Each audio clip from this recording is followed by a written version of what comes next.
તો આ તરફ નવસારી વાસીઓ માટે રાહતના સમાચાર। પૂર્ણા નદીનું જળસ્તર ઘટતા મોટી રાહત। શહેરમાંથી નદીના પાણી ઓસર્યા। શાંત દેવી રંગુનગર વિસ્તારોમાંથી પાણી ઓસર્યા છે। તંત્રએ યુદ્ધના ધોરણે સફાઈ કામગીરી હાથ ધરી છે। પાણી ઓસરતા કાદવ કીચડની સફાઈ લોકો માટે મોટો પડકાર છે। નોંધનીય છે કે નવસારીમાં પૂરની પરિસ્થિતિના કારણે જે પ્રકારની પરિસ્થિતિ છે, પાણી ઓસરી રહ્યા છે અને હવે પાણી ઓસર્યા બાદ આ વિસ્તારોમાં ગંદકી ખૂબ જોવા મળી રહી છે। સફાઈ કામદારો સફાઈ કરી રહ્યા છે। નવસારીના સફાઈ કામદારોની સાથે સાથે અન્ય જિલ્લાઓમાંથી પણ સફાઈ કામદારો પહોંચ્યા છે અને કામ કરી રહ્યા છે। રાજ્યમાં પડેલા ભારે વરસાદના કારણે અનેક જિલ્લાઓમાં જળબંબાકારની સ્થિતિ સર્જાઈ હતી અને ખાસ કરીને નવસારીની જો વાત કરીએ તો નવસારી જિલ્લામાં પણ ભારે વરસાદને લીધે પૂર જેવી સ્થિતિ સર્જાઈ હતી। હાલ ન્યૂઝ 18 ગુજરાતીની ટીમ નવસારી શહેરમાં ગ્રાઉન્ડ ઝીરો પર છે અને આ નવસારીનો શાંતાદેવી વિસ્તાર છે કે જે ગઈકાલે જે રીતે પૂર્ણા નદીમાં જળ સપાટીમાં જે વધારો થયો અને તેના કારણે આ શાંતાદેવી વિસ્તારમાં પૂર જેવી સ્થિતિ સર્જાઈ હતી। અનેક એવા વિસ્તારો જે છે અહીંયાના કે જે પાણીમાં ગરકાવ થયા હતા। જો કે હવે પૂર્ણા નદીની જળ સપાટી જે છે તે નીચે આવી છે અને તેના કારણે ક્યાંક ને ક્યાંક સફાઈ જે છે તે હવે કરવામાં આવી રહી છે। આ વિસ્તાર કે જે પાણીમાં ગરકાવ હતો એ પાણી ઓસરતા હવે અહીંયા યુદ્ધના ધોરણે સફાઈ એ કરવામાં આવી રહી છે। જે રીતે લોકોના ઘરોમાં પાણી ઘૂસ્યા હતા, દુકાનોમાં પાણી ઘૂસ્યા હતા અને આ રસ્તાઓ પર પાણી ફરી વળ્યા હતા, ત્યારે એ 10 દિવસમાં બીજી વાર આ વિસ્તારમાં પણ પૂર જેવી સ્થિતિ હતી અને હવે એ સફાઈ અભિયાન જે છે તે તંત્ર દ્વારા હાથ ધરવામાં આવ્યું છે। અને સૌથી મોટો પડકાર હવે તંત્ર માટે એ છે કે જે જગ્યાએ અસરગ્રસ્ત વિસ્તારો હતા કે ત્યાં હવે સફાઈ ફરી કરવી પડશે। કેમેરામેન નિલેશ સોસા સાથે સંજય ટાંક, ન્યૂઝ 18 ગુજરાતી, નવસારી। તો આ શાંતાદેવી રંગુન વિસ્તાર કે જ્યાં હાલ સફાઈ કામદારો સફાઈ કરી રહ્યા છે। રોડ રસ્તાઓની સફાઈ કરવામાં આવી રહી છે। લોકોના ઘરોમાં જે પાણી ધસી આવ્યા હતા તેના કારણે ઘરમાં પણ ખૂબ જ ગંદકી જોવા મળી હતી, ત્યાં પણ સફાઈ શરૂ કરવામાં આવી છે। તો શહેરમાં નદીના પાણીથી આફત। તો નવસારી વરસાદના કારણે પૂર્ણા નદીના જે પૂરના પાણી છે તે ઓસર્યા, પરંતુ સમસ્યા ઠેરની ઠેર છે।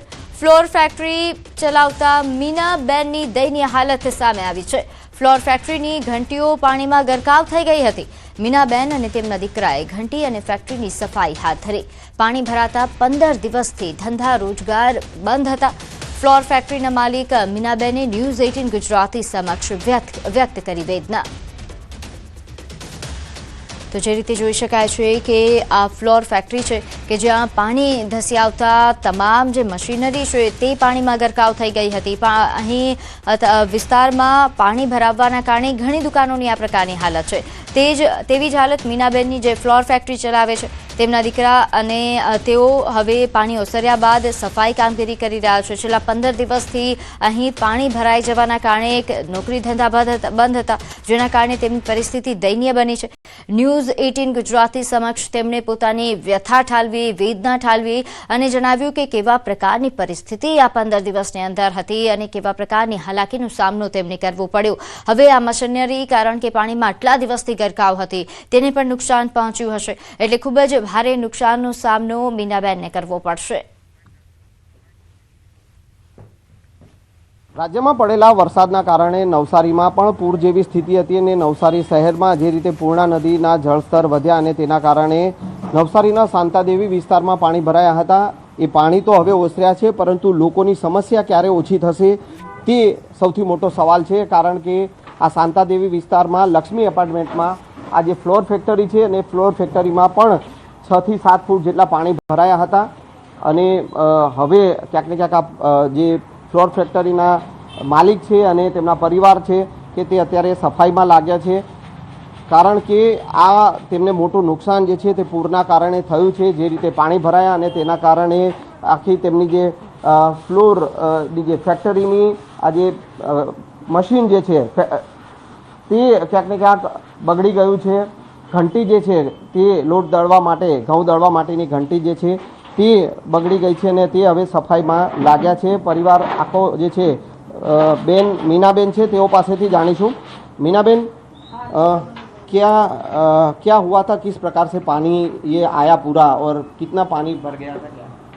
पानी दुकान में बहुत आया है, मोटर घंटी सब बगड़ी गई। इतना पानी आया कि हम लोग सोच भी नहीं पाए थे कितना ऊपर तक दीवार तक पानी आए। मोटर मशीन बद्दू बगड़ी गए, बहुत नुकसान में छो। तो ये अभी आप सफाई कर रहे हो, क्या कहोगे सरकार से, क्योंकि सरकार ने सहाय की तो जाहिरात की है, सहाय कैसे मिलेगी वो कुछ नहीं बताया। अब खबर नहीं कर, ये लोग मदद मेरी करे नहीं करे, सरकार है भाई, हम कुछ कह नहीं सकते। कितना नुकसान हुआ है? नुकसान तो हमारा बहुत हुआ है, फिर भी तो भी 5 लाख के नीचे नहीं है। इतनी मोटी मशीन ही 3-3.5 लाख की है, और ये 2 मशीनें वो भी है, वो भी लेके 5-5.5 लाख तक नुकसान है मेरा यहाँ का। ये सब पानी में पूरे पानी में है, और मोटर भी पानी में है। इसके लिए हमारा बहुत नुकसान हुआ है। अच्छा, अभी आप सफाई तो अभी कर रहे हैं, पर कैसे चालू होगा ये फिर से आपकी फैक्ट्री, फ्लोर फैक्ट्री कैसे चालू होगी, क्या पता? कुछ कह नहीं सकते भाई, अब सोच कैसे करेंगे, अब देखेंगे, सोचेंगे। अब गरीब इंसान कैसे करेंगे बता नहीं पाऊँ मैं कि कैसे करेंगे। कर्जा लेके कैसे भी करेंगे, खड़े तो होना ही पड़ेगा ना। रोटी कमाने के लिए 2 रोटी खड़े होना पड़ेगा, ऐसे बैठ के तो हमारी चलेगा नहीं। बच्चे हैं हमारे पीछे, अब देखो सरकार से कोई मदद मिल जाए तो अच्छी बात है हमारी। अच्छा, पानी भर चुका था तब आप लोगों ने क्या ये पानी आपकी दुकान में आ गया था, तो फिर कैसे पानी निकाला वो सब? पानी तो हमने आके काढ़ा है, और पानी निकाला है इधर से खोल कर, और पानी काढ़ा है खराटे से। काढ़ के सफाई किया, सामान काढ़ा हूँ बाहर, 2 बार हो गए। फिर घंटी की सफाई अभी घंटी की सफाई कर रही हूँ। अभी तो मेरा लाइट बिल भरना बाकी है, मकान मालिक को भाड़ा देना बाकी है। 15-20 दिन हो गए हम घंटी चलाया नहीं हूँ। ऐसे में हम कैसे भाड़ा भरेंगे, कैसे हम दुकान को खड़ी करेंगे, ये समझो कि हम बहुत नुकसान में हैं। तो आ છે આ વેપારીઓની વેદના કે જે પાણી પૂરના પાણી તેઓની દુકાનમાં ઘૂસ્યા હતા। આ ફ્લોર ફેક્ટરી છે ને તેની ઘંટીમાં પણ આખી ઘંટી પાણીમાં ગરકાવ થઈ હતી।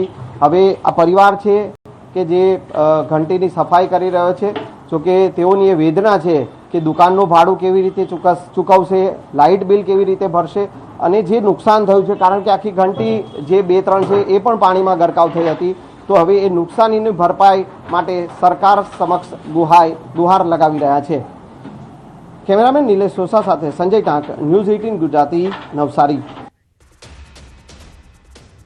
તો વલસાડમાં નદીના પૂર બાદ તારાજી, ઓરંગા નદીના પૂરના પાણી ઓસર્યા બાદ તારાજી જોવા મળી। નીચાણવાળા વિસ્તારોમાં કાદવ કીચડનું સામ્રાજ્ય। જિલ્લામાં કુલ 112 રસ્તાઓ વાહન વ્યવહાર માટે બંધ કરવા પડ્યા હતા। નોંધનીય છે કે વલસાડ જિલ્લામાં આજે પણ વરસાદનું ઓરેન્જ એલર્ટ આપવામાં આવ્યું છે। તમામ